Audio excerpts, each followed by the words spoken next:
ओम शांति 20 जून 2025 प्रातः मुरली शिव भगवान मधुर महावाक्य। शिव बाबा कहते मिठे बच्चे बाबा ठारू स्नेह पाइबा पई आत्मा अभिमानी होई बस। बाबा ठारू आमे स्वर्गर संपत्ति नेउछु, यही खुशी रे रुह। बाबा ठारू स्नेह पाइबा पई आत्मा अभिमानी होई बस। बाबा ठारू आमे स्वर्गर संपत्ति नेउछु, यही खुशी रे रुह। प्रश्न, संगम जुगरे तुमे माने ब्राह्मणरू फरिस्ता हेबा पई केउ गुप्त मेहनत करुछ? संगम जुगरे तुमे माने ब्राह्मणरू फरिस्ता हेबा पई केउ गुप्त मेहनत करुछ? उत्तर, तुम ब्राह्मण मानकु पवित्र हेबार ही गुप्त मेहनत करिबाकु पड़ुछि। तुमे समस्ते ब्रह्माकर संतान, संगम जुगरे भाई भौणी अट। तेणु भाई भौणीक भितरे अपवित्र अर्थात विकारी दृष्टि रही पारिबो नाही। स्त्री पुरुष एकाठी रही उभय निजकु बिके अर्थात ब्रह्मा कुमार कुमारी मने करुछ। यही स्मृति आधार रे संपूर्ण पवित्र हेले जाई फरिस्ता होई पारिबो। ओम शांति। मधुर संतान माने निजकु आत्मा भावी एठारे बसिबाकु हेबो। तुमकु यही रहस्य अन्य मानकु मध्य बुझाइबाकु पड़िबो। आत्मा अभिमानी होई बसिले बाबांक सहित स्नेह रहिबो। बाबा आमकु राजयोग शिखाउछन्ति। बाबा ठारू आमे स्वर्गर संपत्ति नेउछु, यही चिंतन सारा दिन बुद्धि रे रहू। यही थिरे ही मेहनत रहिछि। एहाकु घड़ी घड़ी भूली जाउथिबारु खुशीर निशा कमी जाउछि। बाबा सावधान करुछन्ति कि पिला माने देही अभिमानी होई बस। निजकु आत्मा भाव। वर्तमान आत्मा एवं परमात्माकर मेला हेउछि ना? मेला लागिथिला तेबे केबे लागिथिला? निश्चय कलिजुगर अंत एवं सत्यजुग आदिर संगमरे ही लागिथिब। आज बाबा पिलामानकु सेही विषय रे बुझाउछन्ति। तेबे तुमकु तो निश्चय बुझिबा उचित। उच्चरु उच्च हेउछन्ति भगवान, पुणे तळकु आसिले रहिछन्ति ब्रह्मा विष्णु शंकर। बाबा एवं देवता माने मनुष्य मानकु ये कथा जणा नहीं जे शिव एवं ब्रह्मा विष्णु शंकरଙ୍କ ମଧ୍ୟରେ संबंध कौन। काहाकु हेले भी एमानकर जीवन कहानी विषय रे जणा नहीं। त्रिमूर्तिर चित्र नामीग्रामी अटे। यही तीन जण हेउछन्ति देवता। केवल तीनोटी धर्म त नुहे, देवता धर्म तो सबुठारु बड़। एमाने हेले सूक्ष्मलोक निवासी। उपरे अछन्ति शिव बाबा, मुख्य हेले ब्रह्मा एवं विष्णु। एबे बाबा बुझाउछन्ति तुमको टॉपिक प्रस्तुत करिबार अछि। ब्रह्मारु विष्णु, विष्णुरु ब्रह्मा किपरि हेउछन्ति। जेपरि तुमे कहुछ आमे शूद्ररु ब्राह्मण, ब्राह्मणरु देवता हेउछु, सेहीपरि यांकर मध्य हेउछि। प्रथमे प्रथमे ब्रह्मारु विष्णु हेउछन्ति, पुणे विष्णुरु ब्रह्मा हेउछन्ति। सेमाने तो कहि देउछन्ति आत्मा ही परमात्मा, परमात्मा ही आत्मा। एहा तो हेउछि भूल, होई भी पारिबो नाही। तेणु यही विषय उपरे भल भावरे बुझाइबाकु हेबो। केही केही कहुछन्ति परमात्मा श्रीकृष्णकर शरीर रे आसिछन्ति। जदि श्रीकृष्णक शरीर रे आसिले तेबे तो ब्रह्माक पाठ शेष हो जाउछि। श्रीकृष्ण तो हेले सत्यजुगर प्रथम राजकुमार। सेठारे पतित किपरि रही पारिबे, जाहाको बाबा आसी पवित्र करिबे? एहा संपूर्ण भूल कथा। ए कथा मध्य महारथी सेवायोग्य संतान माने ही बुझिथांती। बाकी तो काहारी बुद्धि रे यही धारणा हुए नहीं। यही टॉपिक तो बहुत भल। ब्रह्मारु विष्णु, विष्णुरु ब्रह्मा किपरि हेउछन्ति, तांकर जीवन कहानी बताउछन्ति। काहींकि ना तांकर परस्पर सहित संपर्क रहिछि। यही परि आरंभ करिबाकु हेबो। ବ୍ରହ୍ମାରୁ ବିଷ୍ଣୁ ଗୋଟିଏ ସେକେଣ୍ଡରେ। ବିଷ୍ଣୁରୁ ବ୍ରହ୍ମା ହେବାରେ 84 ଜନ୍ମ ଲାଗିଥାଏ। ଏହା ବହୁତ ବୁଝିବାର କଥା। ଏବେ ତୁମେ ହେଉଛ ବ୍ରାହ୍ମଣ କୁଳର। ପ୍ରଜାପିତା ବ୍ରହ୍ମାଙ୍କର ବ୍ରାହ୍ମଣ କୂଳ କୁଆଡ଼େ ଗଲା? ପ୍ରଜାପିତା ବ୍ରହ୍ମାଙ୍କର ତ ନୂଆ ଦୁନିଆ ଦରକାର ନା। ନୂଆ ଦୁନିଆ ହେଲା ସତ୍ୟଯୁଗ। ସେଠାରେ ତ ପ୍ରଜାପିତା ନାହାନ୍ତି। କଳି ଯୁଗରେ ମଧ୍ୟ ପ୍ରଜାପିତା ହୋଇପାରିବେ ନାହିଁ। ସେ ହେଲେ ସଙ୍ଗମ ଯୁଗରେ। ତୁମେ ଏବେ ସଙ୍ଗମରେ ଅଛ। ଶୂଦ୍ରରୁ ତୁମେ ବ୍ରାହ୍ମଣ ହୋଇଛ। ବାବା ବ୍ରାହ୍ମଣକୁ ପୋଷ୍ୟ କରିଛନ୍ତି। ଶିବ ବାବା ବ୍ରହ୍ମାକୁ କିପରି ରଚନା କରିଛନ୍ତି ଏ କଥା କେହି ଜାଣିନାହାନ୍ତି। ତ୍ରିମୂର୍ତ୍ତି ଚିତ୍ରରେ ରଚୟିତା ଶିବଙ୍କର ଚିତ୍ର ହିଁ ନାହିଁ। ତେଣୁ କିପରି ଜଣାପଡ଼ିବ ଯେ ଉଚ୍ଚରୁ ଉଚ୍ଚ ଭଗବାନ ଅଟନ୍ତି? ବାକି ସମସ୍ତେ ହେଉଛନ୍ତି ତାଙ୍କର ରଚନା। ଏହା ହେଲା ବ୍ରାହ୍ମଣ ସମ୍ପ୍ରଦାୟ। ତେବେ ନିଶ୍ଚୟ ପ୍ରଜାପିତା ଆବଶ୍ୟକ। କଳି ଯୁଗରେ ତ ହୋଇପାରିବେ ନାହିଁ। ସତ୍ୟ ଯୁଗରେ ମଧ୍ୟ ନୁହେଁ। ଗାୟନ କରାଯାଏ ବ୍ରାହ୍ମଣ ଦେବୀ ଦେବତାୟ ନମଃ। ତେବେ ବ୍ରାହ୍ମଣ କେଉଁ ଯୁଗର ଅଟନ୍ତି? ପ୍ରଜାପିତା ବ୍ରହ୍ମା ମଧ୍ୟ କେଉଁ ଯୁଗର? ନିଶ୍ଚୟ ସଙ୍ଗମ ଯୁଗର କୁହାଯିବ। ଏହା ହେଉଛି ପୁରୁଷୋତ୍ତମ ସଙ୍ଗମ ଯୁଗ। ଏହି ସଙ୍ଗମ ଯୁଗର କୌଣସି ଶାସ୍ତ୍ରରେ ବର୍ଣ୍ଣନା ନାହିଁ। ମହାଭାରତ ଲଢ଼େଇ ମଧ୍ୟ ସଙ୍ଗମ ଯୁଗରେ ଲାଗିଥିଲା। ନା ସତ୍ୟ ଯୁଗରେ ନା କଳି ଯୁଗରେ। ପାଣ୍ଡବ ଏବଂ କୌରବ ଏହି ସଙ୍ଗମ ଯୁଗରେ ଅଛନ୍ତି। ତୁମେ ପାଣ୍ଡବ ସଙ୍ଗମ ଯୁଗୀ ଅଟ ଏବଂ କୌରବ କଳିଯୁଗୀ ଅଟନ୍ତି। ଗୀତାରେ ମଧ୍ୟ ଭଗବାନ ଉବାଚ ରହିଛି ନା, ତୁମେ ହେଉଛ ପାଣ୍ଡବ ଦୈବୀ ସମ୍ପ୍ରଦାୟ। ତୁମେ ରୁହାନୀ ପଣ୍ଡା ହେଉଛ। ତୁମର ହେଲା ରୁହାନୀ ଯାତ୍ରା, ଯାହା ତୁମେ ବୁଦ୍ଧି ଦ୍ୱାରା କରୁଛ। ବାବା କହୁଛନ୍ତି ନିଜକୁ ଆତ୍ମା ଭାବ। ଯୋଗର ଯାତ୍ରାରେ ରୁହ। ସ୍ଥୂଳ ଯାତ୍ରାରେ ତୀର୍ଥ ଆଦିକୁ ଯାଇ ପୁଣି ଫେରି ଆସିଥାନ୍ତି। ତାହା ଅଧାକଳ୍ପ ଚାଲିଥାଏ। ଏହି ସଙ୍ଗମ ଯୁଗର ଯାତ୍ରା ଥରେ ମାତ୍ର ହେଉଛି। ତୁମେ ସେଠାକୁ ଯାଇ ଆଉ ମୃତ୍ୟୁ ଲୋକକୁ ଫେରିବ ନାହିଁ। ପବିତ୍ର ହୋଇ ପୁଣି ତୁମକୁ ପବିତ୍ର ଦୁନିଆକୁ ଆସିବାକୁ ହେବ। ସେଥିପାଇଁ ତୁମେ ଏବେ ପବିତ୍ର ହୋଇଛ। ତୁମେ ଜାଣିଛ ଏବେ ଆମେ ବ୍ରାହ୍ମଣ ସମ୍ପ୍ରଦାୟର ଅଟୁ। ପୁଣି ଦୈବୀ ସମ୍ପ୍ରଦାୟ ବିଷ୍ଣୁ ସମ୍ପ୍ରଦାୟ ହେବୁ। ସତ୍ୟ ଯୁଗରେ ଦେବୀ ଦେବତାମାନେ ବିଷ୍ଣୁ ସମ୍ପ୍ରଦାୟ ଅଟନ୍ତି। ସତ୍ୟ ଯୁଗରେ ଚତୁର୍ଭୁଜର ପ୍ରତିମା ରହିବ, ଯାହାଦ୍ୱାରା ଜଣାପଡ଼ିବ ଯେ ଏମାନେ ବିଷ୍ଣୁ ସମ୍ପ୍ରଦାୟର ଅଟନ୍ତି।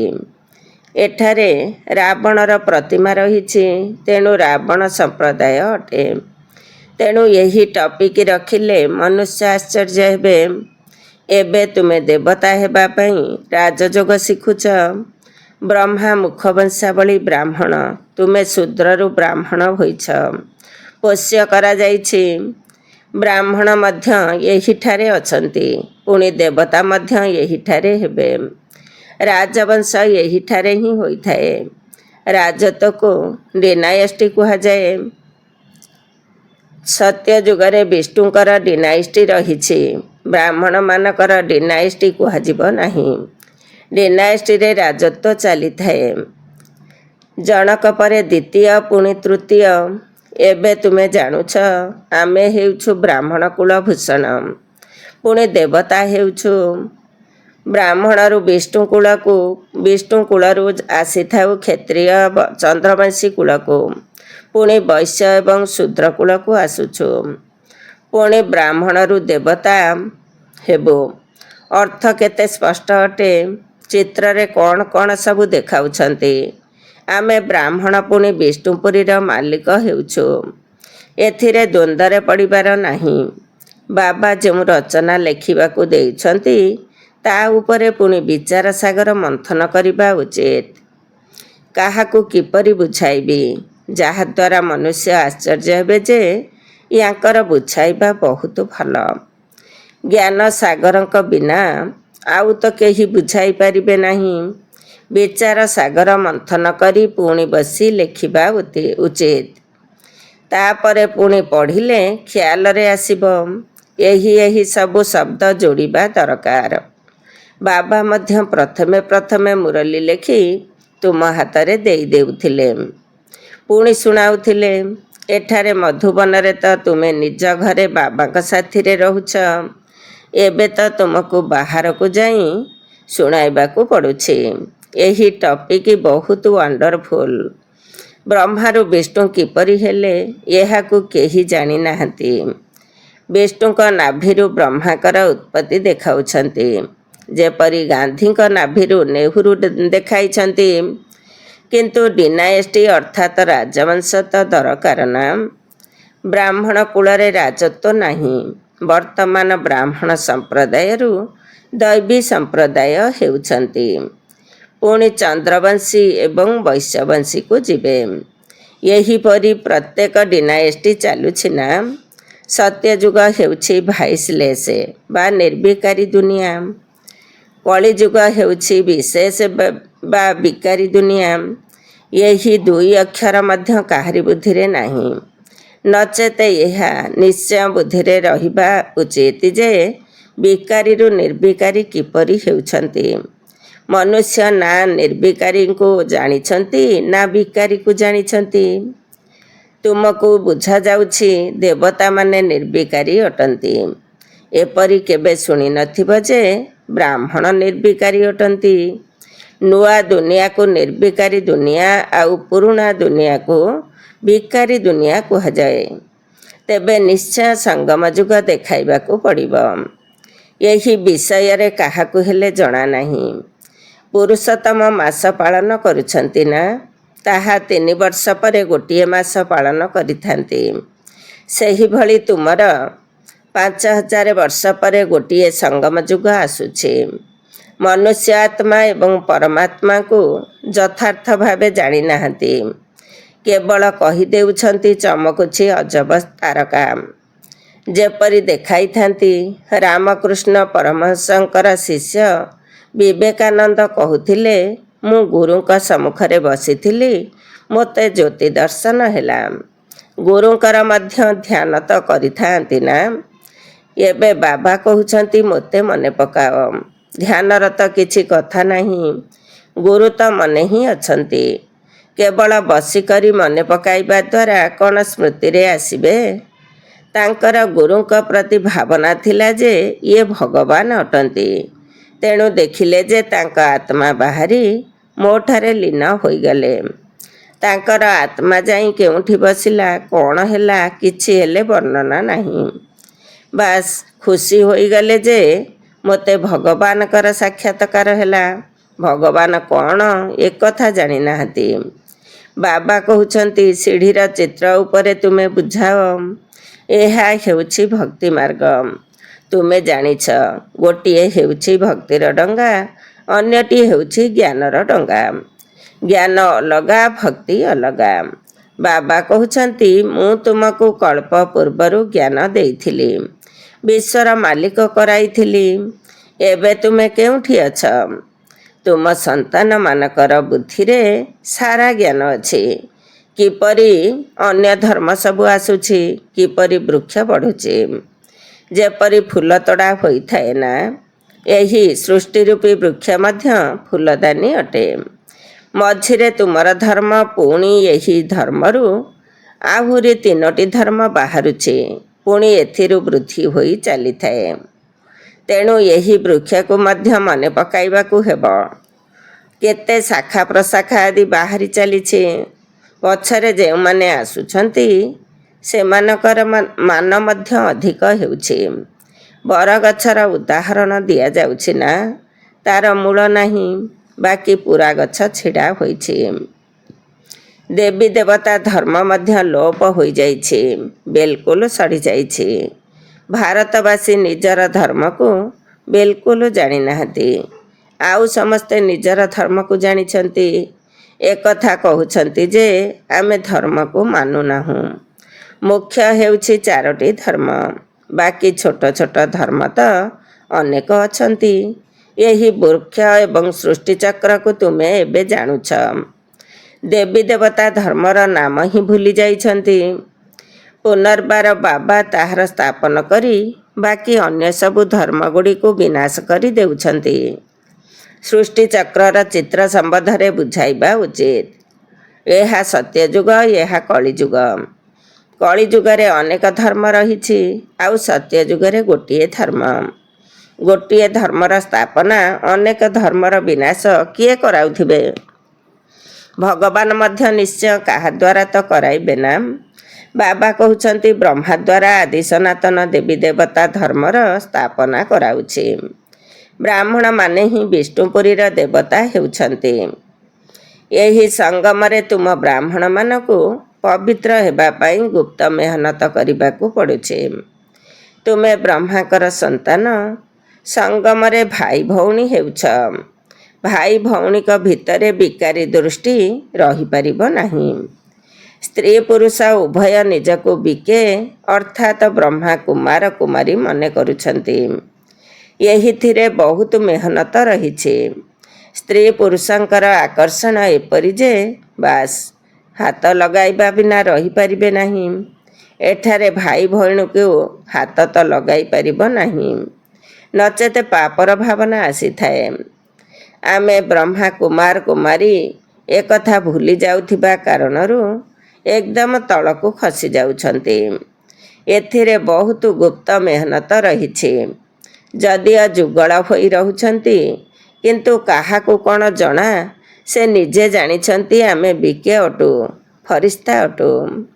ହାତ ଲଗାଇବା ଅନୁଚିତ। ଏହିପରି କରି କରି ସୂକ୍ଷ୍ମଲୋକ ନିବାସୀ ଫରିସ୍ତା ହୋଇଯିବ, ନଚେତ୍ ଫରିସ୍ତା ହୋଇପାରିବ ନାହିଁ। ଫରିସ୍ତା ହେବାକୁ ହେଲେ ପବିତ୍ର ହେବାକୁ ପଡ଼ିବ। ଯଦି ଏପରି ଯୋଡ଼ି ବାହାରିବେ, ତେବେ ପ୍ରଥମ ନମ୍ବରରେ ଆସିଯିବେ। କହୁଛନ୍ତି ବ୍ରହ୍ମା ବାବା ତ ସବୁ ଅନୁଭବ କରିଛନ୍ତି, ଶେଷ ବେଳକୁ ସନ୍ନ୍ୟାସ କରିଛନ୍ତି। ବହୁତ ମେହନତ ତ ସେମାନଙ୍କୁ କରିବାକୁ ପଡ଼ୁଛି, ଯେଉଁମାନେ କି ଯୁଗଳ ହୋଇଯାଉଛନ୍ତି। ପୁଣି ଏଥିରେ ଜ୍ଞାନ ଏବଂ ଯୋଗ ମଧ୍ୟ ଆବଶ୍ୟକ। ବହୁତଙ୍କୁ ନିଜ ସମାନ କରାଇଲେ ଯାଇ ବଡ଼ ରାଜା ହେବେ। କେବଳ ଗୋଟିଏ କଥା ତ ନୁହେଁ ନା। ବାବା କହୁଛନ୍ତି ତୁମେ ଶିବ ବାବାଙ୍କୁ ମନେ ପକାଅ। ଇଏ ହେଲେ ପ୍ରଜାପିତା। ବହୁତ ଏପରି ବି ଅଛନ୍ତି ଯିଏକି କହୁଛନ୍ତି ଆମର କାମ ତ ଶିବ ବାବାଙ୍କ ସହିତ ରହିଛି। ମୁଁ ବ୍ରହ୍ମାକୁ କାହିଁକି ମନେ ପକାଇବି? ତାଙ୍କୁ ପତ୍ର କାହିଁକି ଲେଖିବି? ଏପରି ମଧ୍ୟ ଅଛନ୍ତି। ତୁମକୁ ଶିବ ବାବାଙ୍କୁ ମନେ ପକାଇବାକୁ ହେବ।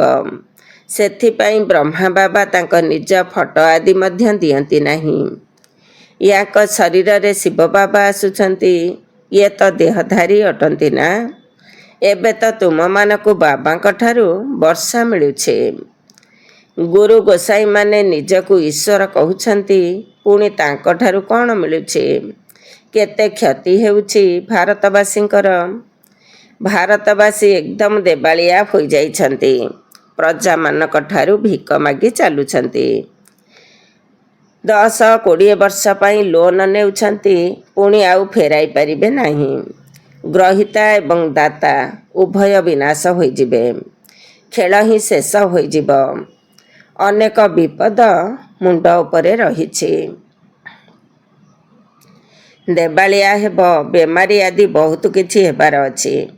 କେହି କେହି ସାହୁକାରଙ୍କ ପାଖରେ ରଖିଦେଉଛନ୍ତି, ପୁଣି ଯେତେବେଳେ ସାହୁକାର ଦେବାଳିଆ ହୋଇଯାଉଛନ୍ତି, ସେତେବେଳେ ଗରିବଙ୍କର କେତେ ଦୁଃଖ ବଢ଼ିଯାଉଛି। ପ୍ରତି ପାଦେ ପାଦେ ଦୁଃଖ ହିଁ ଦୁଃଖ ରହିଛି। ଅଚାନକ ବସି ବସି ମରିଯାଉଛନ୍ତି। ଏହା ହେଉଛି ହିଁ ମୃତ୍ୟୁଲୋକ। ଏବେ ତୁମେ ଅମର ଲୋକକୁ ଯାଉଛ। ଅମରପୁରୀର ବାଦଶାହ ଅର୍ଥାତ୍ ମହାରାଜା ହେଉଛ। ଅମରନାଥ ତୁମ ପାର୍ବତୀମାନଙ୍କୁ ସତ୍ୟ ସତ୍ୟ ଅମର କଥା ଶୁଣାଉଛନ୍ତି। ତୁମେ ଜାଣିଛ ବାବା ହେଉଛନ୍ତି ଅମର। ତାଙ୍କଠାରୁ ଆମେ ଅମର କଥା ଶୁଣୁଛୁ। ଏବେ ଅମର ଲୋକକୁ ଯିବାକୁ ହେବ। ଏବେ ତୁମେ ସଙ୍ଗମ ଯୁଗରେ ଅଛ। ଆଚ୍ଛା, ମିଠା ମିଠା ଶିଖିଲଧେ ସନ୍ତାନମାନଙ୍କ ପ୍ରତି ମାତା ପିତା ବାପଦାଦାଙ୍କର ମଧୁର ସ୍ନେହ ସମ୍ପନ୍ନ ଶୁଭେଚ୍ଛା ଏବଂ ସୁପ୍ରଭାତ। ଆତ୍ମିକ ପିତାଙ୍କର ଆତ୍ମିକ ସନ୍ତାନମାନଙ୍କୁ ନମସ୍ତେ। ଆମ ଆତ୍ମିକ ସନ୍ତାନମାନଙ୍କର ଆତ୍ମିକ ମାତା ପିତା ବାପଦାଦାଙ୍କୁ ନମସ୍ତେ ନମସ୍ତେ ଏବଂ ସୁପ୍ରଭାତ। ଓମ୍ ଶାନ୍ତି। ଧାରଣା ପାଇଁ ମୁଖ୍ୟ ସାର 1 ନମ୍ବର। ବିଚାର ସାଗର ମନ୍ଥନ କରି ବ୍ରହ୍ମା ହିଁ ବିଷ୍ଣୁ କିପରି ହେଉଛନ୍ତି ଏହି ବିଷୟ ଉପରେ ଶୁଣାଇବାକୁ ହେବ। ବୁଦ୍ଧିକୁ ଜ୍ଞାନ ମନ୍ଥନରେ ବ୍ୟସ୍ତ ରଖିବାକୁ ହେବ। 2 ନମ୍ବର।